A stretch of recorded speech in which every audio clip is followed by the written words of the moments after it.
Want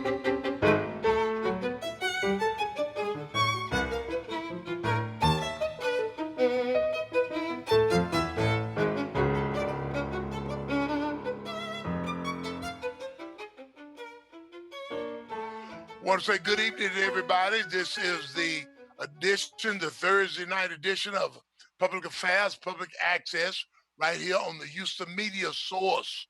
Been broadcast for over 30 years in Houston, providing the community with a outlet, a forum. And certainly we are very appreciative tonight. We want you to be mindful. This is a special discussion we're having in terms of the Juneteenth celebration. The Juneteenth celebration is a now national holiday as of today for the United States of America. And we are so grateful that President Joe Biden and Kamala Harris and so many others were involved. But I want to remind everybody in Texas, this is broadcasting from Houston, Texas, that it was State Representative Al Edwards who first started the effort here in Texas at Galveston. And he made us aware, and many of us were not aware of Colonel Granger coming 2 years late and starting the whole movement that we have within the African American community, which is now spread all over the country. This is known as the Black People's Freedom Day. We celebrate 4th of July too, but it's just a fact in our culture. So I'm glad to have with me two of our distinguished guests tonight. We're going to discuss this. And I want you to introduce yourselves, if you don't mind, ladies first, and then we're going to have a little dialogue, if you would. Wonderful, wonderful. Thank you. I am Gigi Acevedo Parker. I am the Chief Operations Officer for National Smart Healthcare, which is a mental health community-based organization serving primarily persons of color in urban areas in Texas and those with serious mental illness. So I am glad to talk about Juneteenth because it affects our community, but it also affects the effects on the mental health of the I think should be a great part of this discussion. No question about it. Did your family have any earlier celebrations that you can remember as a child? Never. Really? Not much. Unbeknownst to you, you were 2 years late. Very good, but it's caught on now. It has very significant meaning all over the country, and I think that's one of the appreciative parts of our culture that has spread. Dr. Matthews, if you don't mind, sir, introducing yourself. Yes, sir. Yes, sir. Good evening. Good evening to everyone today. Glad to be here once again with you, Dr. Gilmore. And my name is Reverend Dr. Carl Matthews. Today, I'm representing two entities, one being Christian Life, which is a faith-based organization that works with the faith-based community about the need to have a ministry that addresses mental health in the pews. Also, I'm here to work on behalf of the Houston Ministers Against Crime as the Special Projects Assistant Coordinator, or should I say Assistant Special Projects Coordinator. Our lead person, Pastor Joe Hubbard, has taken a leave of absence, COVID, and still in recovery. So I'm filling in the gap on behalf of the President F.N. Williams. And one of the things he asked me to do was make sure that I spoke loud and clear about the need of mental health services being available and the faith-based community becoming more sensitive as opposed to stigmatization of those persons who've been affected by mental health. Me being one who have family members and one particular is very close to me, I am personally advocating on behalf of mental health because I've been affected by it as well because my loved one is affected by it, and so I want to give kudos to my constituent, my fellow constituent and clergy member in Atlanta, Georgia, Pastor that dog, New Birth Church. Mhm. Help me out, Gilmore. Oh, Brian, you talking about Pastor Brian Yeah, Jamal in Bryant. Atlanta, Georgia? Okay, Yeah, Jamal Bryant, who has been Jamal Bryant. really lifting the statistics and the epidemic Mm. of pain and prescription drugs and the necessity of group therapy. In fact, he even took it a step further with his last week, I think it was last week, Bible study, where his Bible study was actually called group therapy. And he Really? talked about that. Yes, sir. And I thought that Mm. was quite amazing that he understand the clinical in comparison to the theological aspect of mental health. And when I reflect on that, from Jeremiah to David to Job to Paul, all of them, you see frustration, anxiety, depression, Yeah. even in some case bipolar, and yet still it wasn't always associated and demonized Right. to be a devil, but it was just a disorder, psychological. And, we just have to change our perspective and educate ourselves about this issue. And today, Mm. I did some thorough investigation and research Really? about the dynamics of how families are impacted. And I discovered today that 6 million kids in America has been affected by or with anxiety, depression as a result of parents who've been incarcerated and or jailed. 6 million. Six That's a million. lot. That is a lot. Are Mm. 6 you million. referring to those directly incarcerated? I'm referring to those who've been directly incarcerated and those parents who've been released from being incarcerated because of the disparity, how it affects the child in terms of their housing stability, facing challenges, destabilizing families, being subject to family abuse, or domestic Yes. violence, all of those Yes. sorts of things. And Are so you?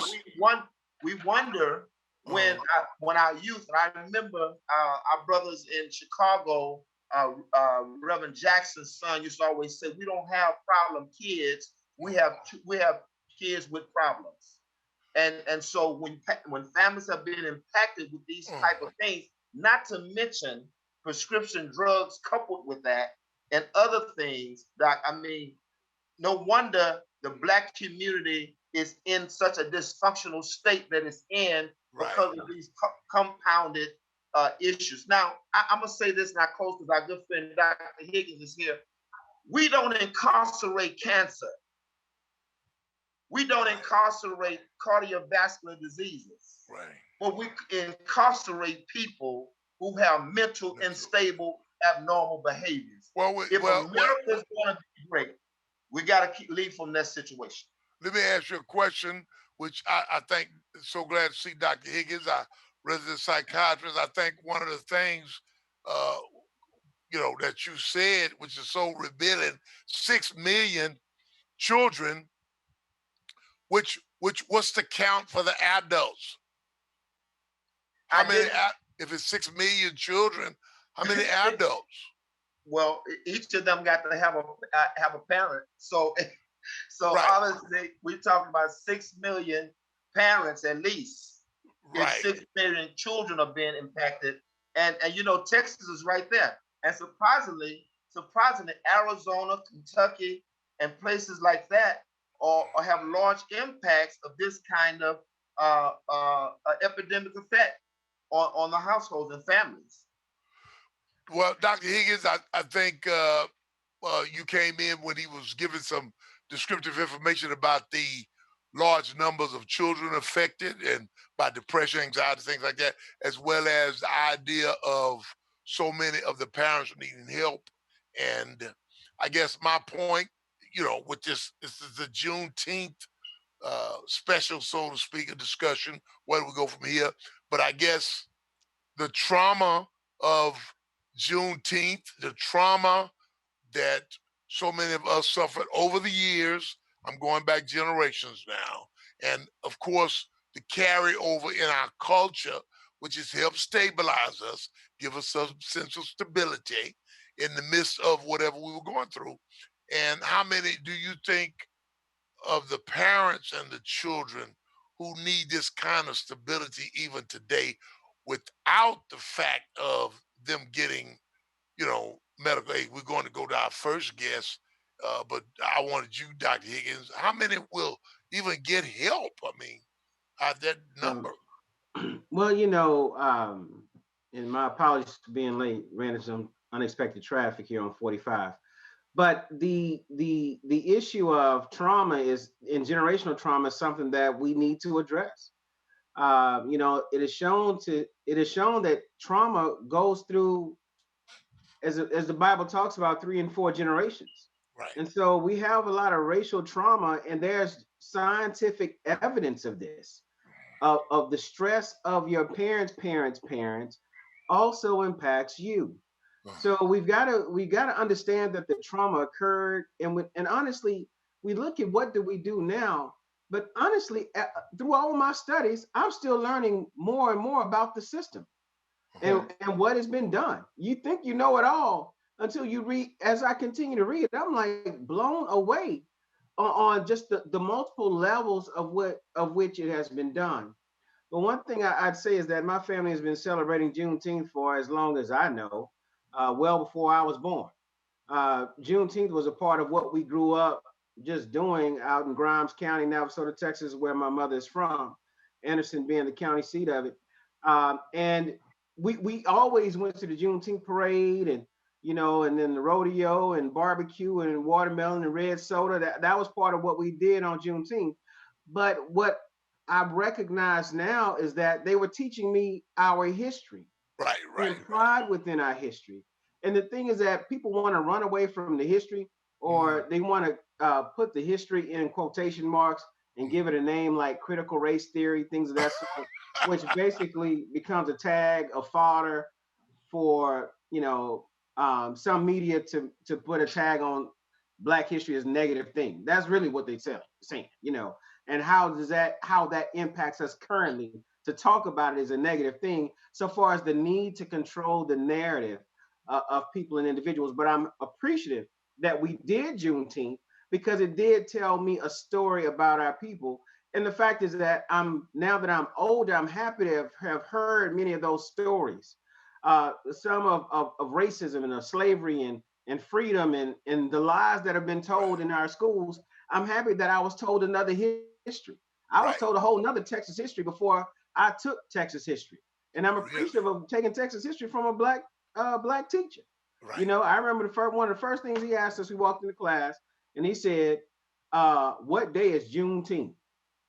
And sadly, I didn't even know. I just knew it was Juneteenth. I was like, I know it had to be the 15th, the 16th, the 17th. I just knew it was the 10th. But the fact is that we need to be able to know our history, know the trauma, so that we can know where to move forward. But if you Yeah. don't know your history, or you're lied to about the history, Lost. or you're avoiding your history, you don't know where you need to go. You're lost. Well, wait a minute. I want to revisit a thought that you said about critical race. What is it, theory? I know Yes. there's been a lot of discussion. How do you see, in a sense, for them to pass a national law now? But critical race theory is that the teacher or person in a structured room can't discuss history. Am I to understand what you're saying? Well, I had to look up critical race theory myself because I'm being told by it through conservative channels. All Right. right. This did Okay. not come from my church. This did not come from my history teachers in school. This did Right. not come from anyone in college. I'm hearing conservative media talking about how bad critical race theory is. And Right. basically, from what I can tell, critical race theory is something that was developed in the 70s and 80s by many of our colleagues and peers Right. that talked about how past issues and policies affect current issues Yes. and policies that keep people down because of race or Okay. whatever other reason. All Okay. right. So, how past policies affect current policies. And I saw a brother on television talking about how he don't like critical race theory. He don't teach his kids about none of that because there's no proof of it. Well, it's talking about that was a thing called slavery. That was a thing called Reconstruction, Jim Right. Crow, slave codes, black codes, current incarceration systems. Wow. We did not abolish slavery in the 13th Amendment. We have slaves in America right now that are government-sponsored slavery that is going on. We do convict leasing still, where we move prisoners from one prison to another prison and rent them out so they could do labor for 25 cents an hour. You know, we're still doing those things. Still in the People cycle. saying we don't want to teach critical race theory. Yeah. Well, I don't care about critical race theory, because really, when I say that, they're putting it in a box and we can attack the box. No, I'm talking about just history. History. And current events. History impacts current events. And it's not that long ago. Not that long ago. I tell folk, my grandfather, I've read in a book and I forget which one, it talks about the generational handshake. I would have shaken my grandfather's hand, who would have shaken the hand of a slave. And that's his grandparents would have been slaves. All right. So we're only one handshake away. And we're only one generation into being able to vote. That's right. You're one generation in. So people believe that they can't take your vote away. You just started voting. All right. My old elder sister wasn't born with the right to vote. Right. So these are current issues. And I'm gonna take a little bit further. You're only about 3, 4, at most 5 handshakes from Africa. Right. And you know, with that point being made, that's a great point. It's interesting because just this past weekend, the NAACP, along with State Representative Ron Reynolds, hosted and facilitated the Democratic Black Caucus, who talked about how heinous the legislative session that just passed, how it was so ludicrous in terms of them getting things passed. And they said that they called it Jim Crow 02. Now, I don't know what that really means. There's some new code, but the whole idea is that the sentiment of your idea of what you're saying in comparison, one handshake away from going back to what we've been trying to run from, if you will. Let me go to OG. I think you joined us. I think you got the essence of the conversation. Talking about Juneteenth special discussion, by the way. Where do we go from here? But obviously, Juneteenth does bring up memories, as you know, communicated in terms of our slavery past and also our current dilemma of dealing with people who would prefer us not to vote still. I mean, and I know you have a sentiment about that as a brother who's been working with young brothers and trying to get older brothers to be more aware. I appreciate you bringing me on again tonight. You know, when we deal with history, history saved my life. Like a lot of brothers that come through the same journey I came through, and was connected with the Honorable Elijah Muhammad, and then connected with the autobiography of Malcolm X, that transformed their life from that criminal lifestyle to connecting them to the history. And once we learned our history, it freed a lot of brothers. That's why you see a lot of brothers, even in prison, follow the teachings of the Honorable Elijah Muhammad, that we still today don't know that history saved a lot of our lives. Right. By knowing where we come from to understand where we was going, because it took the binders off us to see the world for what it is. And I say that to say this here, as I'm witnessing and dealing with the population of young people that I deal with, that's so forward. We got a Joshua generation that do not tolerate what our generation tolerated. Yeah. So therefore, that's why we have the killing that we have, because this generation will not tolerate the lies. They'd rather die than to tolerate the lies that we tolerated. So that's why you see that we have to, even as we pass this symbolism and on one end, and then they're passing this other law to try to stop us from knowing our history.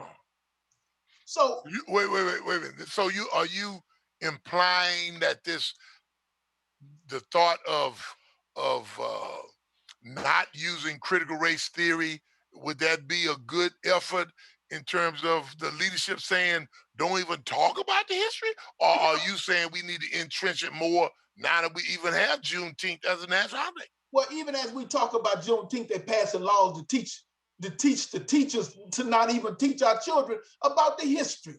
Right.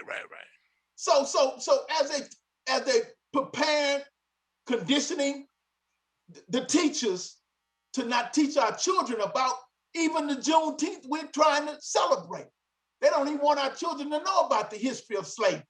So here we are again dealing with young people. It's not about us anymore. If we can't save our children and move forward from what we're talking about, you know what I'm saying, and stop passing down generation after generation of the pain that we done went through, and look at this system for what it is, I think we're doing ourselves an injustice to not engage in trying to challenge this system of teaching young people about how do we move forward and teach them the truth about what's happening in this day and time. Well, it's not just our people. I think some people mentally are challenged either way. It's just too much pressure. I want to go back to Gigi, if you don't mind me calling you Gigi. I certainly. Absolutely, Doctor. You've been on the national level with a number of programs around the country, and certainly your efforts here in Houston present a new potential possibility. How have you seen the mental stability over the years, with or without cultural influences? I mean, Well, there's a whole lot of history over the years that has not been translated around this country. So this is truly monumental for Juneteenth to be a federal holiday. I am originally from Chicago. Now, half of my family was from Corsicana, Texas, but I am originally from Chicago. And I can tell you for sure that some of the most senior professionals in the Black community would look at Juneteenth as just something else, and may not embrace it the way that this state would embrace it. As I have traveled across the country, I've done a lot of things in mental health as being an executive leader, but one of the things that I have done is I was the executive leader for mental health for over 40 correctional facilities around the country. I've been in 46 states looking at Black and Brown people being incarcerated and running those mental health units. And I can tell you that there is no history transcribed to those peoples and their families, and to the people that work with them. So it's going to be really, really interesting to look at what Juneteenth will ultimately how that will be transcribed to the Black and Brown community as a whole, which will be very interesting to see.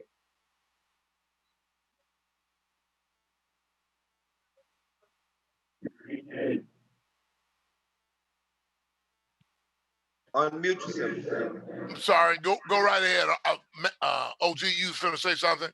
No, I was just commending the sister from, I was reading an article today by a brother by the name of Email Baraka that was teaching dyslexia. And they were showing that he went through the Texas prison, and because they got it on the First Care Act, on knowing from the federal level that, even in Texas prisons, that they did a study that 48% of the young men that's in prison, Black men, have a reading disorder. And the reading disorder that they have from dyslexia causes low self-esteem that causes them to go back into the violent behavior. And those are some areas that we have to really dig down in when it comes to this dyslexia and the cause of the violence dealing with young men that coming out of the institutions. Let me hold a point on that, OG, because we need to discuss this idea of violence to some degree as it relates to why do people step on our culture. But we are joined by our councilwoman. We're so glad to see her, Carolyn Evans Bars, District D, my councilwoman. I want to say, thank you for joining. I know you've been tell us a little bit about the city business at hand, and stay with Dr. Higgins. We might need you. And most definitely. Oh my God, I'm leaving one meeting, going into this, coming to this, and I apologize for being late, but I had a super neighborhood meeting, and then I actually have NAACP meeting, and then I'm going to meet the president at TSU. So We got a new president of Texas Southern. yes, yes, Oh, that's yes. so I cool. forgot her name. I forgot her name.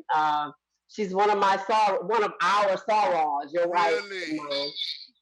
Yes. And Soror. she comes from Morgan State, and yeah. So she was the provost, I think, and senior vice president at Morgan State. But I haven't had the opportunity to meet her. But at Well, any you rate, make it a point to let her know we're looking forward to having her potentially on the show, and how pleasant we are that she's now with us. But proceed. Go ahead and give us some updates before you have to leave. We understand that. well, I'm glad, of course, to always engage, and certainly OG1 is always on it, because one of the biggest things that we have going on is this crime. It's unbelievable uh, what's going on, and then we know it's getting hot, which means that we know that it's going to, in all likelihood, get worse. And so, and it's going to require more than just police officer intervention, because we don't want. Hold on, let me put this up. Hold on. I know, I'm hanging up. I'm hanging Well, up. listen. That before while she gets her technical capabilities, I was just curious. With Juneteenth being now a national holiday, well, we talk about the violence, we talk about some of these other dynamics.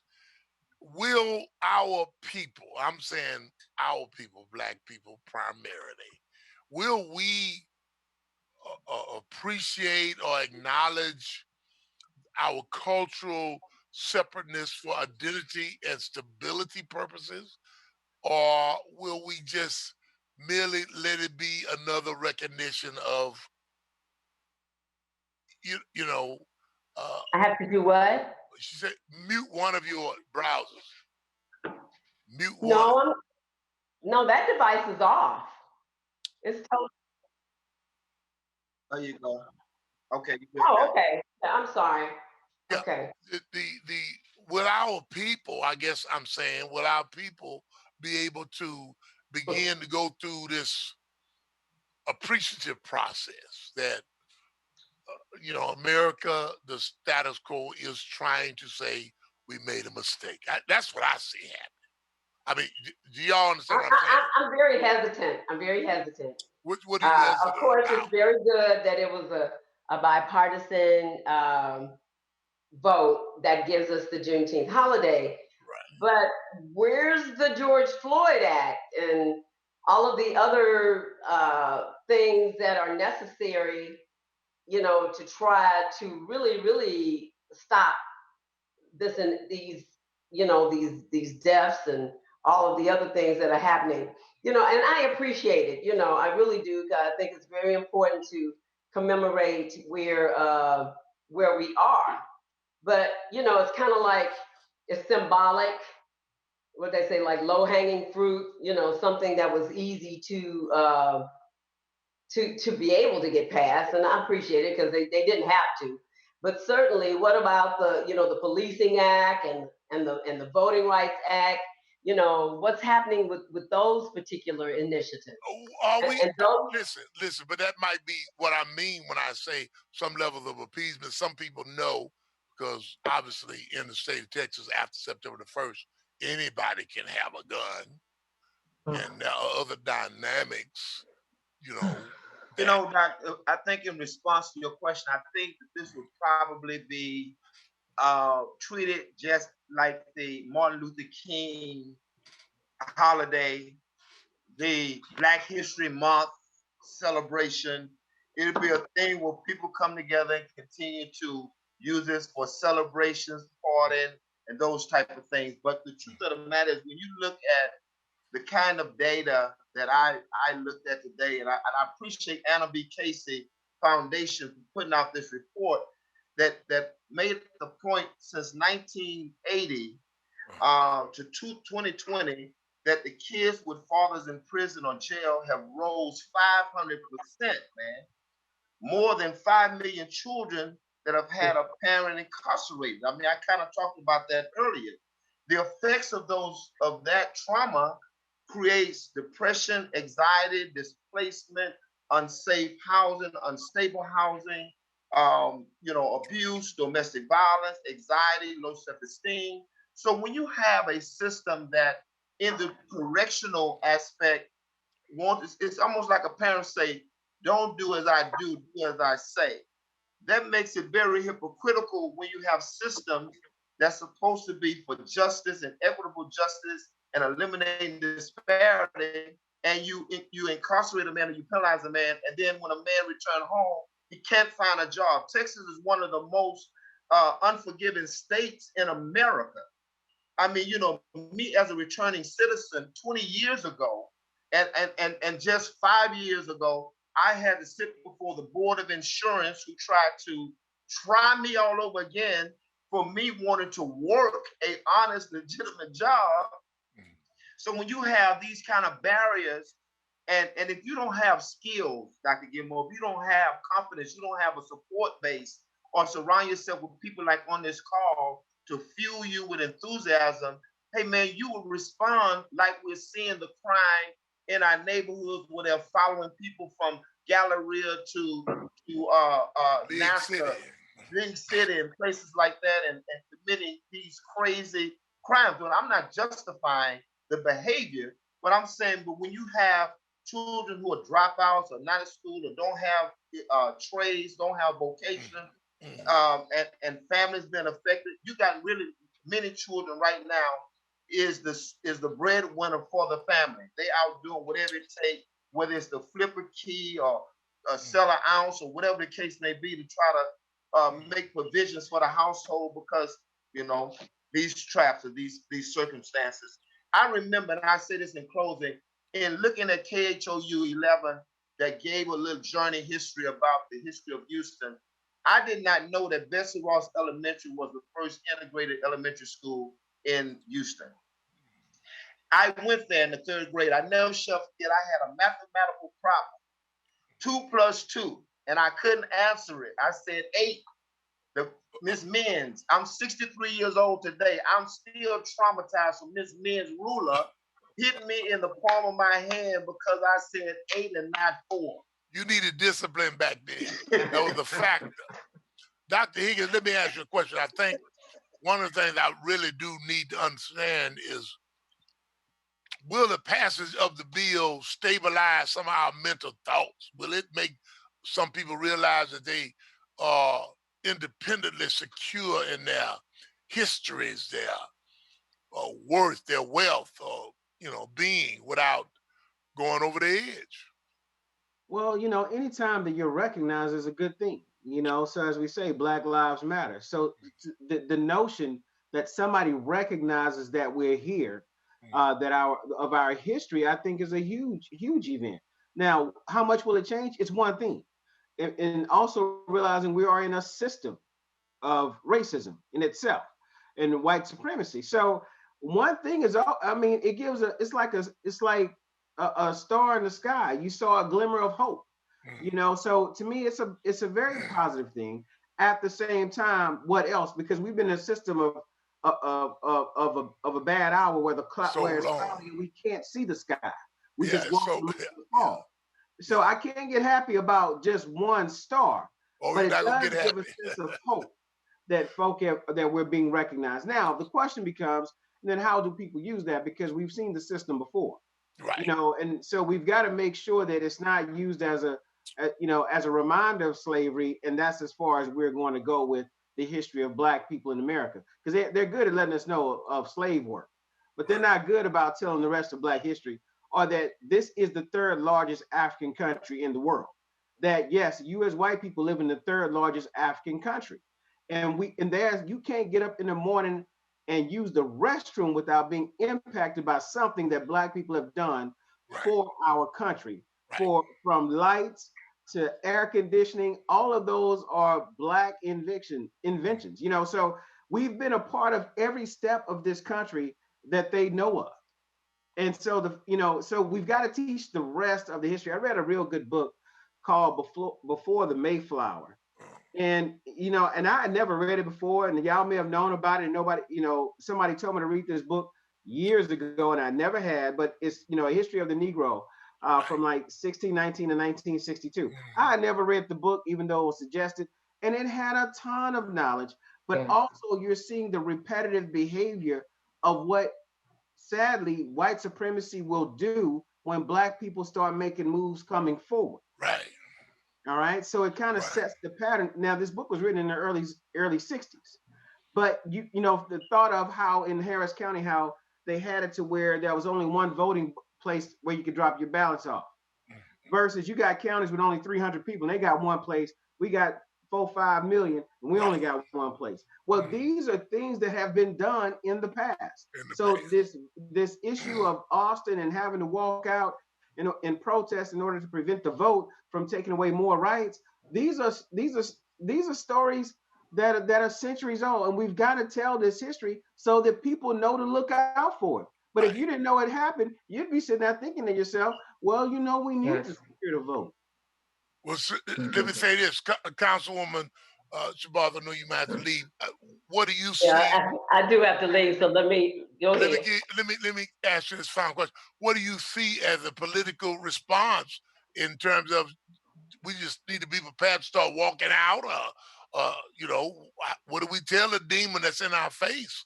I mean, you're sitting with some of these folks, I guess. Well, of course, it may be very little, be honest, very little we can do initially. All right. But that's where voting comes into play. That's how, I'm like this. If you tell me I can't, I'm going to make sure that I do. Right.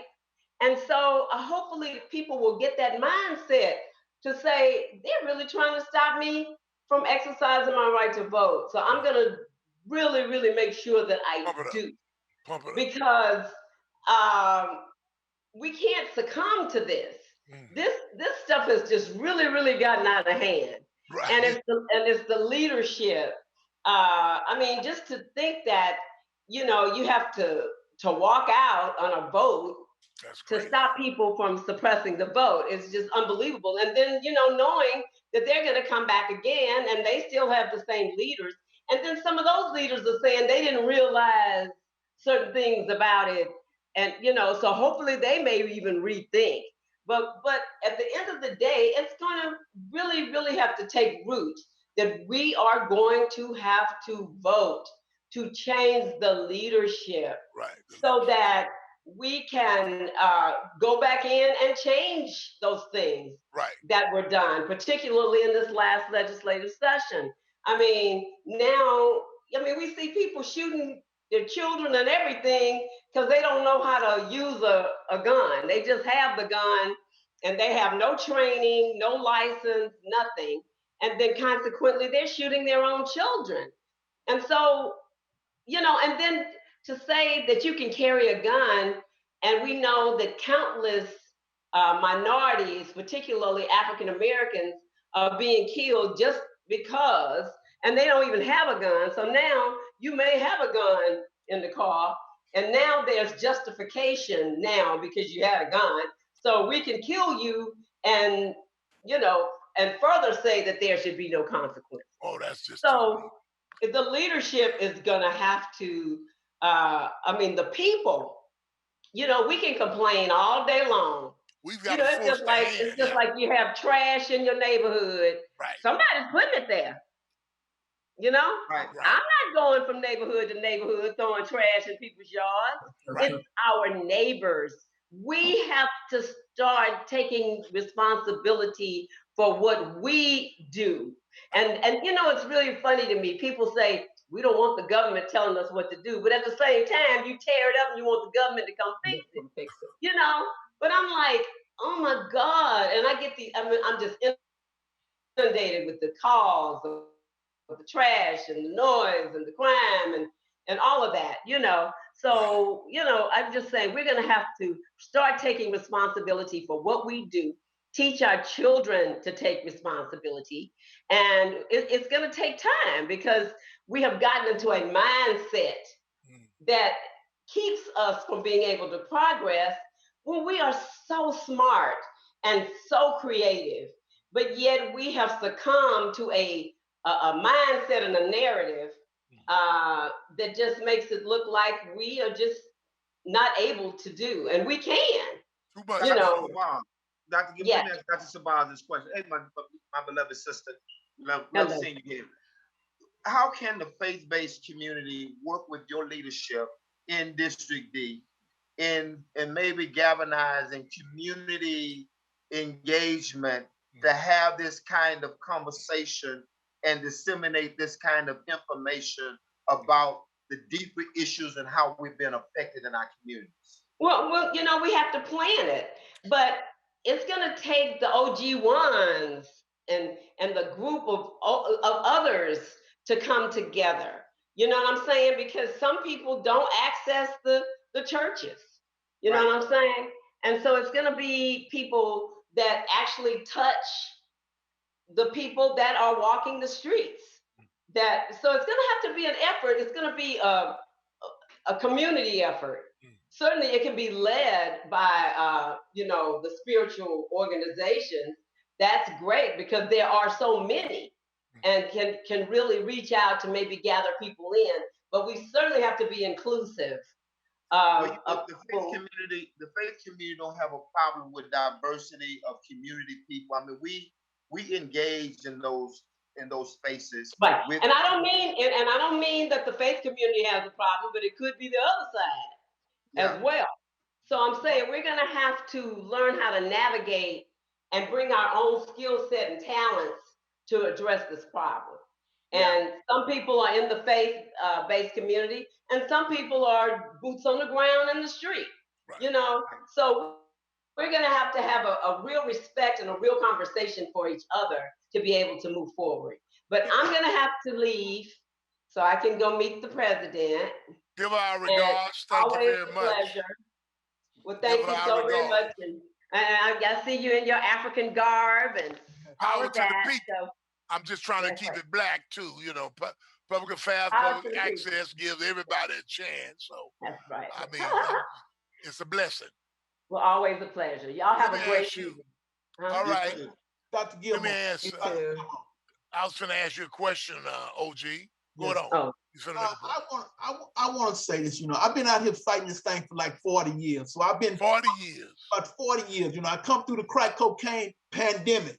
Right. And I seen them fill these prisons up. I seen Texas build almost 150 prisons, filling them up with black men and brown men. That's right. That was the answer to that pandemic in dealing with the problems in our community by locking us up, throwing away the key, destroying families. Okay.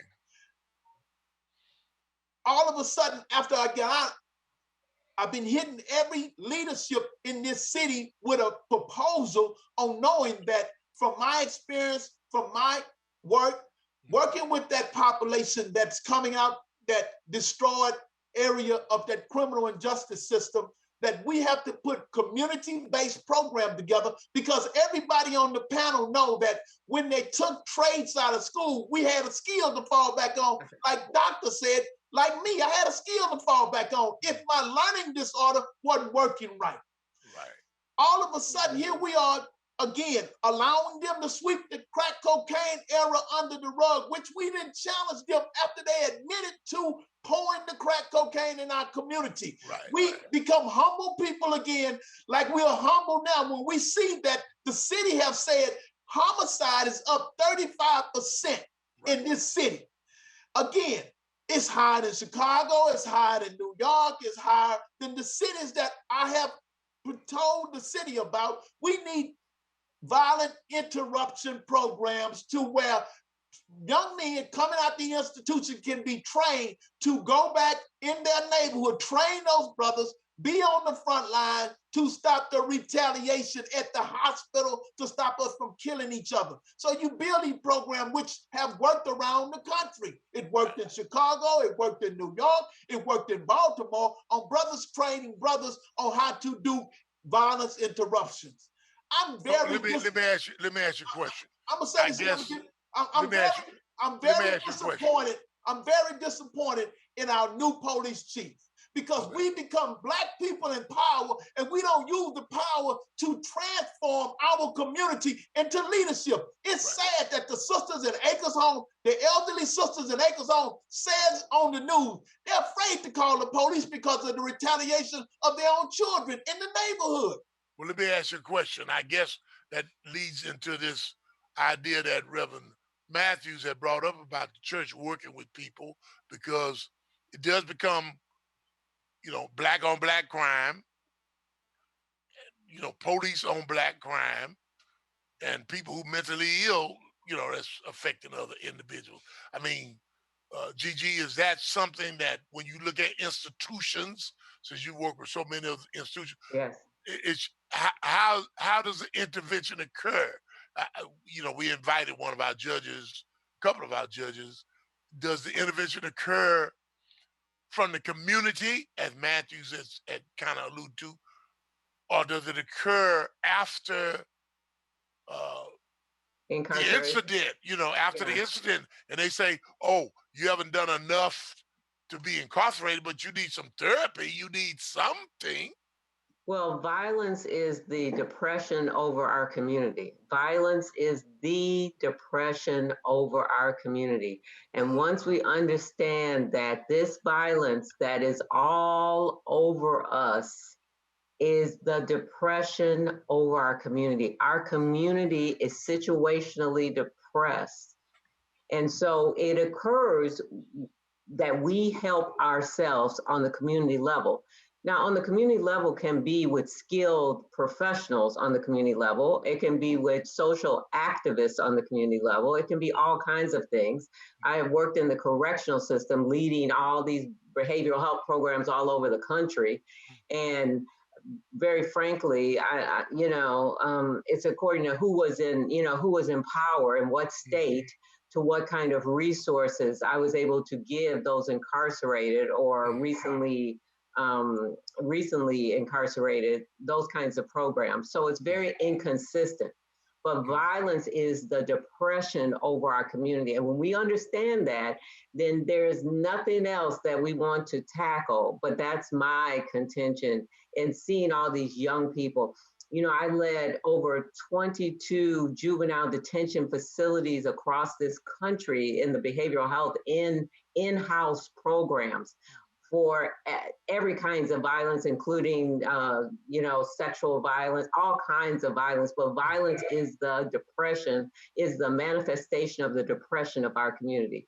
And we will not do it with anything else. Now, with professionals like many of us on this call, with community activists like people on this call, with faith-based community like us on this call, we will, I think we have to attack this on many levels.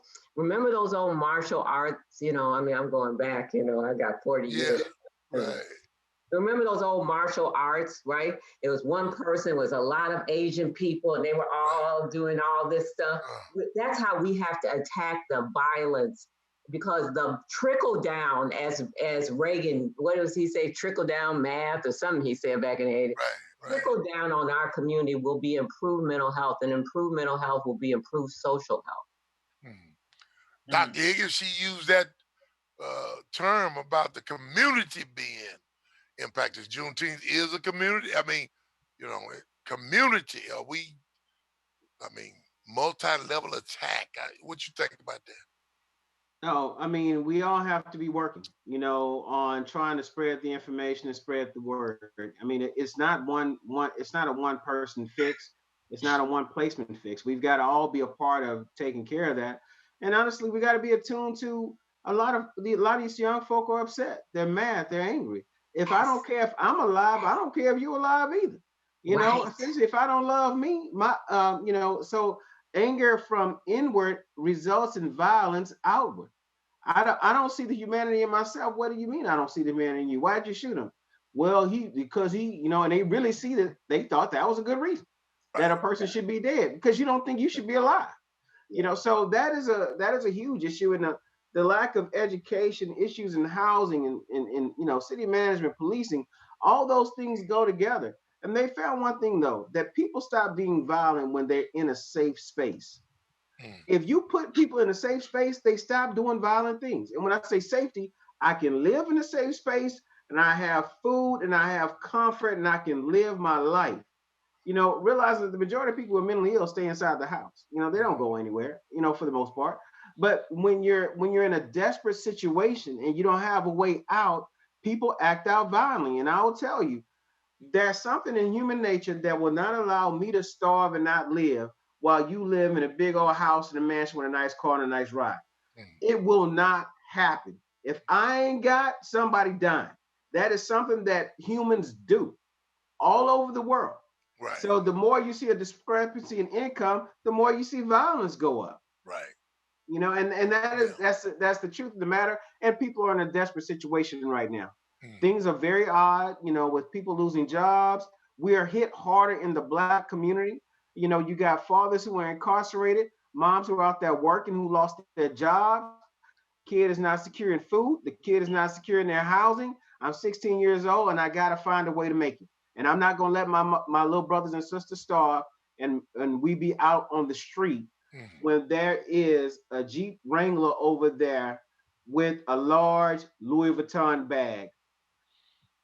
I'm not going to die while you have a Louis Vuitton bag. It's not going to compute in my head that we're not going to eat today. And so we've got to make sure that we're paying attention to what I would say is the least of us if we want to have the most of all of our lives. And this issue about guns and violence, I mean, this is a repetitive issue. When Black people, people of color start to get theirs, a lot in white supremacy, the way you stop that is that you become violent. So essentially, we're going to deputize every American, realizing it's mostly white Americans buying guns. We're going to deputize every American to put down the insurrection of who these people are and where they think they're about to try to go. That's repetitive in history and in the book. So the fact is that folk got to go vote, because the reason you're voting is that you're voting for the right to vote. Right. Because if you miss this one, I mean, you look at the vote of Andrew Jackson. That was a problem, where essentially, but the need to suppress the vote is a continual historical issue. The census is a historical issue. You never counted the millions of Native Americans in your census. You were not counting the black people to vote. You weren't counting Mexicans. You weren't counting white. You weren't counting women. You weren't counting people who didn't own land. Those were supposed to be Americans. And so what they're trying to do is bring it back to where only those people get to vote. Only those people are the haves, and the rest of you all are the have-nots, which will end the democracy itself. Wow. And they're willing to do that in order to consolidate power. There are some sick people in America that need a lot of therapy. I hope people are listening and understand that. We got 3 minutes left. Mr. OG, you got a final thought? Then Gigi follow Mr. OG and Matthew. Yes. Well, my final thought is that, just like the final call came out this weekend and said that, is this a setup by passing this gun law, putting it in the hands of young people from the age of 21 on up, when I know that the population of young people with a gun in their hand, when we know that traumatized people under the age of 25 think from that back of their head, fight or survive. So therefore, if we don't see deeper in what's happening in our community, are we all being set up for our own assassination by our own children? So we must engage and get the men to stand up. And once the men get the fear and stand up, our boys will sit back down, because if we don't rebuild a family, this thing is not going to work. Right. Gigi? Hey, it's all about the community. The community is a lot of things, and it's a lot of things to a lot of people, and it needs to be a lot of things to a lot of people. But understand that this violence that we are seeing within our community and outside of our community, this insurrection and all this kind of thing, this violence it puts a depression over our lives, and we need to pull ourselves up out of that and band together and do what we need to do to move ourselves forward. Matthew? If America founded, it was being a celebratory situation while a black man hung in a tree and gathered to have libations and party, it clearly denotes the fact that America needs therapy. My recommendation is build a stronger support system for children, Yeah. create a more cost-effective approach to criminal justice while maintaining public safety. If you want your community to be safe in River Oaks, in Memorial, and Galleria, and all those other places, Cypress, you can't escape it, then be a part of the solution. If you're not a part of the solution, you're a part of the problem. Dr. Higgins. Well, I like what Dr. Matthews said, but if I ain't got much to add to that. We need to know ourselves. You got to know your history so that you know the enemy that you're fighting against. Once you know the enemy you're fighting against, then you can set up a plan. So to me is, making sure that we take care of our own, take care of ourselves, provide safety for our families, make sure we educate our children, and make sure that you are prepared for the fight and your children are prepared for the fight that we're going against. We cannot ignore it any further. Let's focus. Let's move forward. Be prepared for the fight. Juneteenth special right here on the Houston Media Source, Public Affairs, Public Access. And I certainly want to thank my guests for this stimulating conversation. I hope you have a nice, happy Juneteenth. This begins a dynamic dialogue. I want to say thank you again, Houston Media Source, for the tremendous work they're doing in the community. It's a blessing.